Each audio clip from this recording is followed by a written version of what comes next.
స్వామి చెప్పండి, అయితే తిరుపతి లడ్డు వ్యవహారం జరుగుతున్న చర్చని మీరు ఎలా చూస్తారు? నిజంగానే అసలు కల్తీ జరిగిందా లేదంటారా? నిజమే. ఇప్పుడు మొత్తం దాన్ని తెలియపరుచుకున్న తర్వాతనే కదా ఈ ఈ మా యొక్క ఏది ఋషులకి, హ్మ్. పీఠాధిపతులకి హ్మ్. పైన మొత్తం హ్మ్. మన ఈ కాషాయ వస్త్రాలు ధరించిన హ్మ్. ప్రతి వారికి వచ్చేసింది అది. హ్మ్. అది మిషనరీలు హ్మ్. వాళ్ళంతా తెలియపరుచుకుంటున్నారు కదా. హ్మ్. వాళ్ళు ఇంతవరకు హ్మ్. ఇన్ని ఇన్ని సంవత్సరాలు, ఇప్పుడు 2 సంవత్సరాలు గడిచిపోతుంది కాబట్టి హ్మ్. అది ఇంకా ప్రపోజల్ రాలేదని హ్మ్. మా యొక్క సంకల్పన. అంటే ఈరోజు ఈ చర్చలు ఏదైతే చేస్తున్నారో లోపల జరుగుతున్న ఏదైతే చర్చలు జరుగుతున్నాయో దాంట్లో అసలు ఏమని తీర్మానం చేశారంటారు? ఇప్పుడు కల్తీ లడ్లు కానీ ఏదైనా సరే హ్మ్. ఇలాంటి హ్మ్. జరిగితే ఏ ప్రభుత్వం అయినా కావచ్చు, హ్మ్. వాళ్ళని లేదు వీళ్ళని లేదు, ధర్మాన్ని హ్మ్. ధర్మాన్ని కాపాడు. అక్కడ తిరుపతిలో ఏమంటాడంటే హ్మ్. ధర్మాన్ని కాపాడండి, హ్మ్. ఆ ధర్మమే మిమ్మల్ని కాపాడిద్ది అనేది హ్మ్. ప్రతి కవర్ మీద కూడా, ప్రసాదమైన లడ్ల మీద కూడా హ్మ్. ఆయన యొక్క నామకారణాలు ఉన్నాయి. హ్మ్. అదే ప్రకారంగా ధర్మాన్ని, సత్యం అనేది ఎప్పుడుకు లేదు. హ్మ్. అది సత్యం ఎప్పుడు హ్మ్. శాశ్వతమైంది. హ్మ్. ఈ ధర్మాన్ని మనం ఎప్పుడైతే సత్య మార్గంలో ధర్మాన్ని చూపించగలుగుతామో, హ్మ్. మన యొక్క హైందవ ధర్మం హ్మ్. మొత్తం కూడా హ్మ్. ఒక అన్ని అన్ని అన్ని ఇప్పుడు ఎన్నో మతాలు వచ్చినాయి. మత హ్మ్. కులాలు ఇవన్నీ వచ్చి హ్మ్. మాది మాది ఇది అంటున్నారు. హ్మ్. సనాతనం నుంచి వచ్చింది. హ్మ్. ఇప్పుడు అసలు మీరు అంటున్నట్టు సనాతన ధర్మంలో అసలు ఏం నేర్పుతుంది? ఏం నేర్పటం కాదు, హ్మ్. తెలుసుకోవాలా. హ్మ్. ఇత్తు ముందా చెట్టు ముందా అన్నారు. హ్మ్. చెట్టు ముందైతే హ్మ్. చెట్టును భూమిలో పాతుతాం. హ్మ్. భూమిలో పాతినప్పుడు ఆ చెట్టు తనకాయ తాను వస్తున్న పైకి. కాబట్టి హ్మ్. ఇత్తే చెట్టులో దాగి ఉంది. హ్మ్. ఆ ఇత్తుని ఒక అదునా పొదున అన్నారు. హ్మ్. అదునొచ్చినప్పుడు వర్షం కురవగానే భూదేవి హ్మ్. గర్భంలో పెడితే హ్మ్. ఆ చెట్టే దాని యొక్క ఇత్తే చెట్టు రూపంలో చూపించగలుగుతుంది. అంటే ఇక్కడ మరి పదే పదే ఇలా అంటే ఇక్కడ పార్టీ పరంగా చూసుకుంటే జగన్మోహన్ రెడ్డి గారు ఏదైతే చూసుకుంటే ఆయన పదే పదే చెబుతున్నాడు. నా టైంలో అసలు జరగలేదని చెప్తున్నాడు. ఈ గవర్నమెంట్ ఆ టైంలో జరిగిందని వాస్తవాన్ని మీరు కూడా చెప్తా ఉన్నారు. ఇంకా ఆయన ఎందుకని రిలీజ్ అయ్యి కాకుండా మాట్లాడుతున్నాడు అంటారు. ఇప్పటికి అదే మాట మాట్లాడుతున్నాడు. నా టైంలో జరగలేదు, ఈ గవర్నమెంటే చేసిందని చెప్తా ఉన్నాడుగా. ఈ గవర్నమెంట్ అంటే మొన్నొచ్చింది. హ్మ్.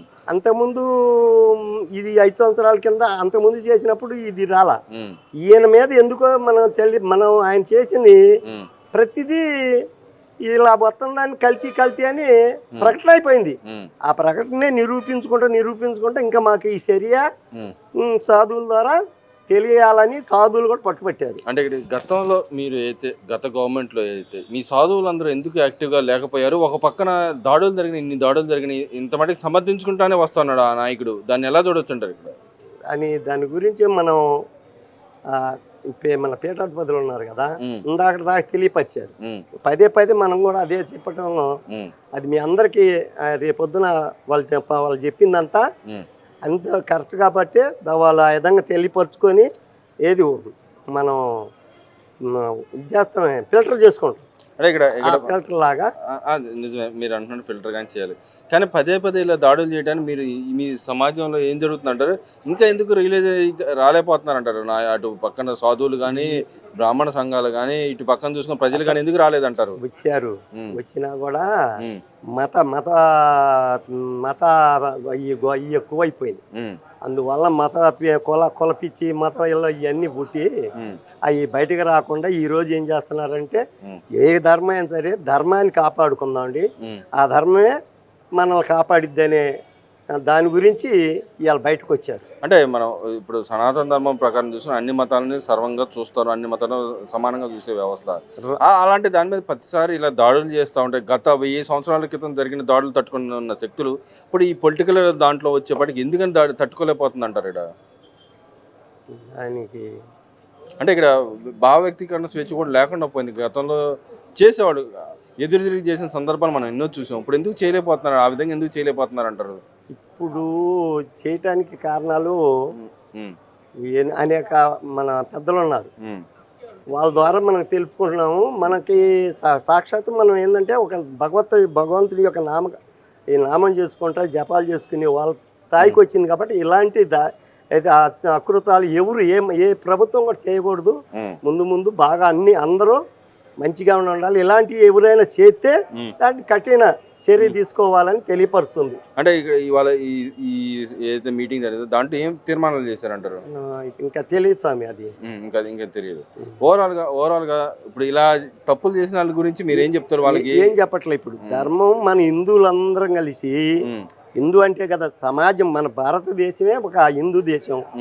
మన ఈ భారతదేశం, ఈ భారత మాతని కాపాడుకుంటేనే కదా ఈ భారత మాత ఒళ్ళో నుంచే మనం పెరిగి పెద్దవాళ్ళం అయ్యి మళ్ళా చివరికి భూలోకంలోకి మన గర్భంలోకి వెళ్ళిపోతుంది. మళ్ళీ ఈ పంచభూతాలు కలిసిపోతున్నాయి.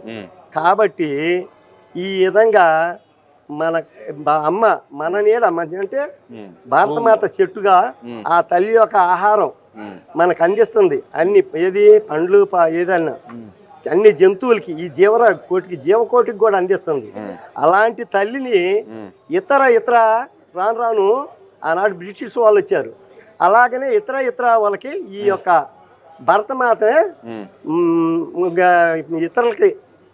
ఇతరుల యొక్క దృష్టి పడకుండా ఈ యొక్క సాధు సమావేశాలు పెట్టి అలా కాపాడుకోవాలని ఈ యొక్క సాధు సమ్మేళనం జరుగుతుంది.